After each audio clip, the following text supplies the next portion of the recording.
Johnny Dollar. This is Jack Price, Johnny. Corpus Christi, Texas? That's right. Try Western Life Insurance Company. No.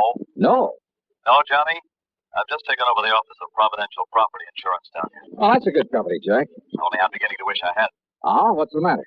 Less than a week heading up this operation, and I get presented with a claim for $465,000. Wow. But maybe, I hope, you could keep us from having to pay it. Well, I don't know about So, that. Johnny, if you'd like to earn yourself a nice big commission in addition to your expense account, of course.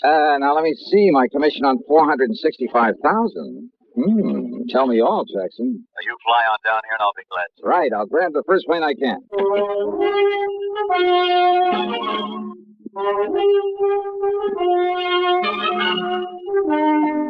CBS Radio brings you Bob Bailey in the exciting adventures of the man with the action-packed expense account, America's fabulous freelance insurance investigator. Yours truly, Johnny Dollar.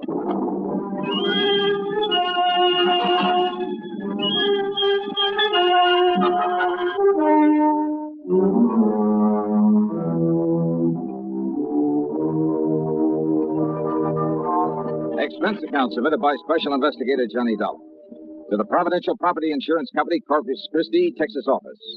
Following is an account of expenses incurred during my investigation of the Canary matter. After hanging up on him, I realized that Jack Price hadn't told me a single thing about the case he wanted me to handle. But who cares when it means a commission on nearly $500,000? So item one on the expense account is $128, plain fare and incidentals, Hartford to Corpus Christi, Texas. Price met me at the Cliff Mouse Airport. We piled into his car and headed for town. Johnny, I've made a reservation for you at the Driscoll Hotel on North Broadway. Oh? You get yourself a good night's sleep, and you can start on this matter first thing in the morning. Well, what's the matter with right now? At least you can tell me what it's all about. Well? The Canary diamonds. Canary? Yeah. You mean they're for the bird? Oh, now, wait. I'm sorry. Matter of fact, Johnny, they happen to be the most perfectly matched set of yellow diamonds in the world. A necklace, a brooch, and a solitaire and a ring. Called the Canary diamonds because of their color. No. They were stolen from Mrs. Clara Barnes Smithwick Tyson Brown. Oh, brother, that's a mouthful. Now, who is she? The reason she's so loaded with jewels, and about everything else an old lady could want, is that Tyson made a few $1 million in oil, and when he died about 4 years ago, he left her a considerable fortune, mostly in the stock market. Tyson? J.R. Tyson. I thought you said her string of names ended in Brownfield. About a year ago, she married young Augustus Brownfield. Oh, I see. Brownfield loaded too? He's been up and down over the years. Mostly down, I'm afraid. Until he married the rich widow Tyson. Well, yes. How old is he? 10 or 15 years younger than she is. About 45, I say. So that's it. Now, Johnny, you and that suspicious mind of yours. What, Jackson? You'd make the suspect out of your own mother. Oh, look, there's nearly $500,000 involved. But you're wrong if you think he had anything to do with the loss of these jewels. I'm sure of it, Johnny. Yeah, we'll see. I've known Gus Brownfield for years. I'm sure he's on the level. That's why, in spite of all his wife's money, he's trying so hard to make a go of his little cannery business. Cannery? It's just a small operation for the luxury trade. What do you mean? Kumquats, guavas, lychee nuts, things like that. For the fancy restaurants. Real expensive stuff. Oh, I see. His customers are mostly places like Antoine's in New Orleans, Romanoff's in Beverly Hills, the Chambord in New York. Even some of the fancy cafes in London, Paris, and Rome. But now, how and when and where did these Canary diamonds disappear? Well, it was several weeks ago. They'd gone out for the evening. No servants? Only the deaf old cook in her little room in the basement. The others were all off duty out of the house. And? Well, when they got home, she went to the wall safe to put back a pair of earrings she'd worn. When she opened it, she found the Canary diamonds were gone. Anything else taken? No. In spite of the fact there were other valuable things in the safe. They called in the police, I hope. Well, what did they find? Nothing. Fingerprints? Whatever prints may have been on the dial of the safe have been carefully wiped off. The only thing the police are sure of is that it was a professional job. Hey, Jack, who knows the combination of that wall safe? Only the two of them, Mr. and Mrs. Brownfield. You're sure of that? But she told me when she reported the loss. Oh, she reported? Yes. And he was the only other person who knew that combination? Johnny, they were out together that evening. Where did they live? Let's go over and see them. At this hour? Sure, why not? Well, besides, I told them I'd bring you over in the morning. So what? And if they don't expect us, well, who knows? Maybe we'll learn more than when they do. Johnny, if this is because you suspect Gus Brownfield... Now, did I say that? It's what you mean, isn't it? Come on, Jackson, let's go see him. Well, all right, Johnny. Whatever you say. The Brownfield home was a mansion, a beautiful place, worth plenty of money. Mrs. Clara Barnes Smithwick Tyson Brownfield was about 60, I'd say. She was a lady in every sense of the word, with a sort of quiet dignity that goes with wealth and good breeding. Her husband, Gus, was at least 10 years younger, and, he seemed like just an ordinary, hard-working, nice, good-looking guy, sincerely devoted to his wife. Yeah, I must admit I liked him immediately, but then sometimes that's a danger sign. Anyhow, he pretty much repeated what Jack Price had told me, including the fact the police had gotten over him. So, if there's any way I can possibly be of help to you, Mr. Dollar? Not so much the money, Mr. Dollar. Though heaven knows the diamonds do have monetary value. That is the understatement of the week. Well, yes, I suppose it is. But when I think of some thief taking those beautiful stones out of their lovely mountings to dispose of them... Mr. Brownfield, you and your wife were together all the time, the night they were stolen? Yes, we were attending a party at the home of... No, wait. Yeah? Why, yes, dear. You left us for a few minutes to go over to the Canary. Yes. Why? Well, when we passed it on the way to the party... Yes? Well, I'd noticed that someone had left the lights on. Probably someone who'd worked late. Who? Well, frankly, I don't know. Well, go on, please. Well, the party had been rather dull, so I used that as an excuse to leave for a while. Yeah? I drove on over to the Canary, took care of a few odds and ends at my desk, turned out the lights, and then drove back to the party. Then we came home and found that the diamonds... Mr. Dollar, Yes? if you're thinking what I think you are... That your husband had plenty of time to come here during his absence from the party? Oh, now, look here. Plus the fact that he knows the combination to the safe? Young man. No. What? No. Mrs. Brownfield, I was thinking of something you said a minute ago. About the thief disposing of those jewels. But, Dollar, if you think for 1 minute... Just hold your horses, please, Mr. Brownfield. Young man, this is outrageous. I refuse to listen to anything more from you. Yeah? Yes. Well, I think you'd better, Mrs. Brownfield.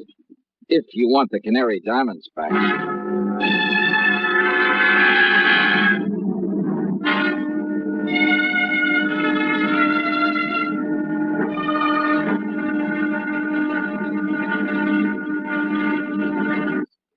And now, Act 2 of yours truly, Johnny Dollar.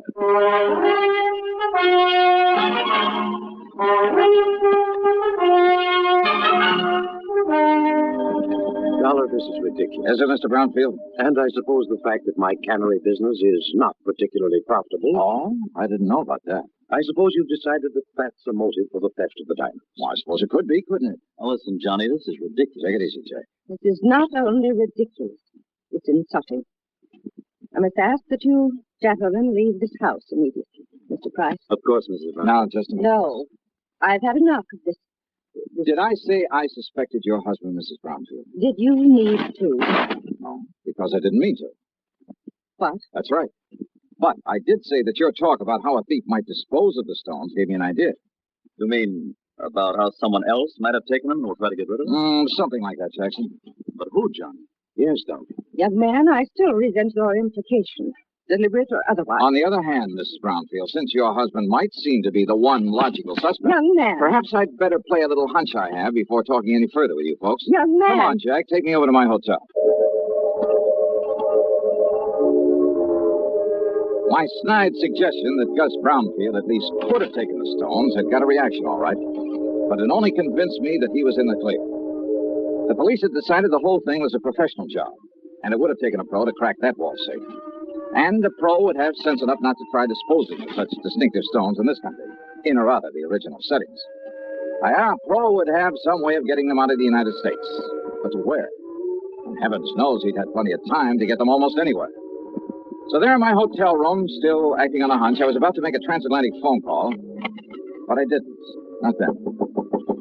Yeah? Johnny? Who's that? Doug. Doug Johnstone? That's right.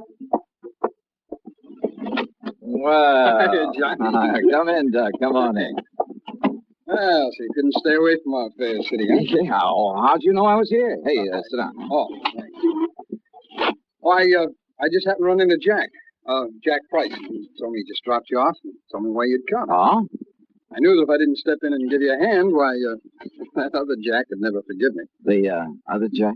Yeah, Jack Johnstone, that wayward brother of mine out in L.A. Oh. Dramatizes all these wild cases of yours, puts them on the air. Hey, you know something, Doug? I've often wished I could drag that brother of yours into some of these cases to see what it's really like. You know, all he does is write them up and put them on tape. If he'd help me figure some of them out for a change. Won't I do? Huh? Matter of fact, I have figured this one out. Oh, so now I have competition. Hey, you're serious? That's right, Johnny. The man who stole the Canary diamonds is now resting comfortably in a local Who Scout. You're kidding. Then I'll pay this claim. Oh, sure. Look, Johnny, Gus Brownfield's an old friend of mine. So when the stones were stolen and looked as though Brownie might be suspect, well, I decided to play detective. Yeah, well, keep talking, Doug. And I hope you haven't put me out of business. I've tried. Who knows? Maybe I have. Anyhow, I'm pretty familiar with Gus's cannery and the people who work in it. Yeah? And there was one man in his shipping department. Well, when I heard about the robbery, I started digging through old newspaper files down at the library. It took me weeks, Johnny, but I knew I'd seen that guy's face before. And sure enough, I found his picture alongside the story of a jewel heist that took place 15 years ago. Who is it? Les Murdoch?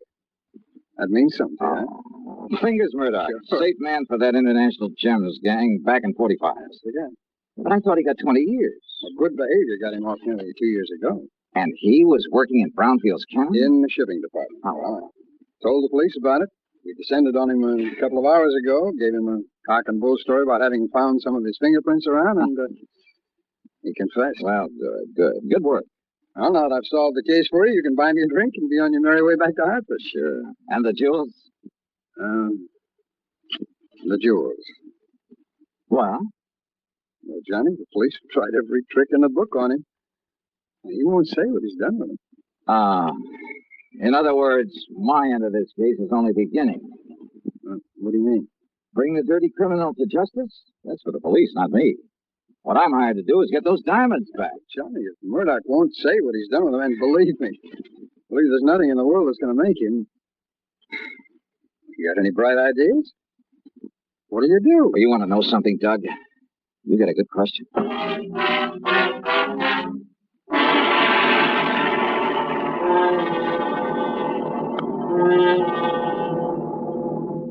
Now back to yours truly, Johnny Dollar, and the canned canary matter.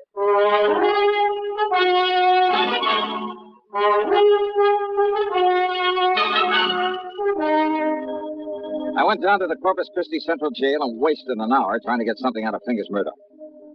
Go on, Dollar. Get out of here and let me sleep. Murdoch. And don't give me this bull again about going easy with me if I tell you where the rocks are, because I know better. Look, listen to me, will Instead, you? I'll just serve another stretch, and then when I get out, If you live that long. then I'll pick up the dough for him and live on Easy Street. Then you passed them onto a fence, huh? Did I say that, Dollar? Now go on, get out of here. You bother me. Then I remembered about some of Murdoch's earlier activities, about his international connections, about the impossibility of successfully disposing of the Canary diamonds anywhere in the United States. Item 2, 10 cents for a phone call to Mr. Brownfield. Yes, there had been a shipment of canned goods the day after the robbery to an outfit in Paris called Imperial Import Company. The shipment was supposed to arrive there late today. Item 3, $12 for a transatlantic phone call to Paris to a wormy little character named Louis Dumassac, who had another name for himself. Oui, monsieur. This is your oldest, your dearest, your most devoted friend, Jacques the Great Can. Yeah, devoted friend, huh? You mean as long as I keep forking over good American dollars for information? But of course, monsieur. Sure. If somebody else came along with a bigger bankroll, you'd sell me out in a second. Oh, no, mon ami. You touch me to the quick. Sure. I mean, to have you put it so blunt. All right, now tell me just one thing. What do you know about canaries? Canaries? That's right. Uh-huh. Well? They are for the birds. Wait, well, monsieur, that's not a very funny thing I've just said. Oh, very funny. So what about the Canary diamonds? Well, alas, I've never heard of them. But I'm sure that for a slight consideration, if I can find out all about them for you, say for $500. Now listen, your old pal, Francois Dubosson, the fence. Yeah, Dubosson. What? Oh, that miserable, that no good, that double-crossing. I love him dearly. Now what's that mean? Millions he's made smuggling jewels and pennies into this country from your United States. Now, with your help at times. But of course, monsieur. But now what has he done? What has he done? Closed up the antique shop that he used as a front for his operations. You mean he skipped the country? Oh, no. He's still the empire. Doing what? Is it not unthinkable that so clever a crook should turn to a legitimate business? Under another name? What kind of business? Produce. Produce? We caviar from Russia, cheese from Holland, fine sausages from Germany. And canned tropical fruit from here in the States. But how did you know? And he calls it the Imperial Import Company. That's so. Then tell me where I can find him and I'll cable you $100. But of course.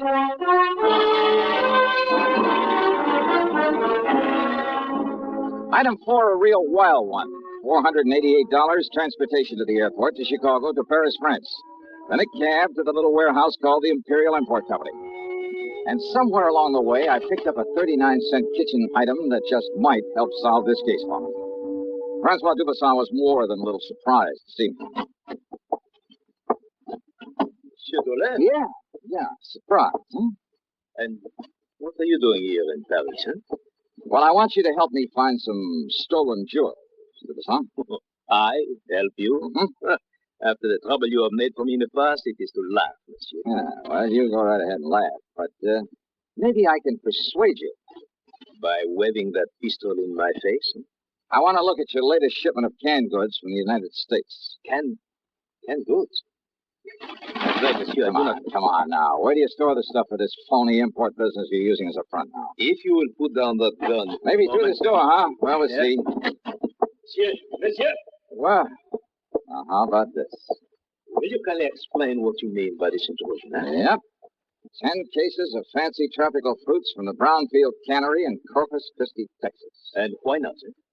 Only one of these cans doesn't contain fruit. I beg your pardon. As if you didn't know. All right, here you are. Take this and we'll get to work. And just what is this, then?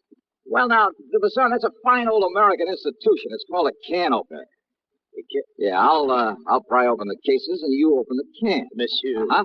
Until we find the Canary diamond. All right, here now. We'll start with this case right here. Oh, I know nothing of the Canary diamond. You are going to wield that can opener until you do. Monsieur Dolin. 24 cans to a case, 10 cases. That shouldn't take you too long, though you might raise a handful of blisters. There you are. Get started, brother. Have you forgotten? You have no authority here in Paris. Oh, you've forgotten this 38 might give me all I need? And, of course, I can always call in the police. But I won't unless you make me do something. I would not like the police. Oh, I know. If you want the truth, when it happens, I'll kind of hate to see them catch up with you. No? Sure, with you in the clink, I wouldn't know where to turn when I'm over here looking for something smuggled in from the States. But all I'm interested in at the moment is watching you get to work with that can opener. Well, go ahead, Dubuisson. No. No? What do you mean by that? It will not be necessary. I shall show you the case, the very can that contains the Canary diamonds. That easy, huh? Oui, monsieur. Each of them bears a mark known only to me. And, of course, to the unfortunate fingers Murdoch who stole them. Too bad, Dubuisson. Eh? Well, I'm really kind of sorry to hear that. You are sorry? Yeah. I'd kind of hoped to stand here and watch you sweat some of the rottenness out of your system.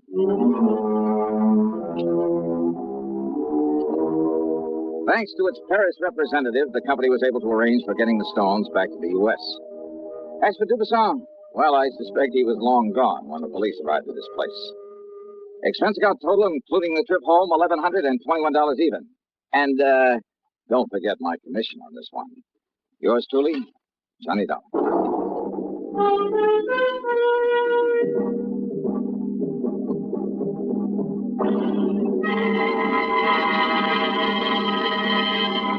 Now, here's our star to tell us about next week's story. Next week, a wild flight across the country after a beautiful girl, and possibly a murder.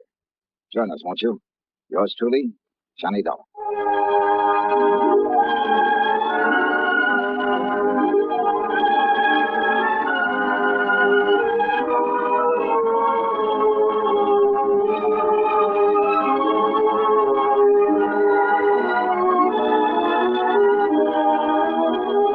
Yours truly, Johnny Johnny Dollar, starring Bob Bailey. Originates in Hollywood and is written, produced, and directed by Jack Johnstone. Heard in our cast were Virginia Gregg, Jack Edwards, Russell Thorson, Stacey Harris, Jack Crucian, Forrest Lewis, and Tony Barrett.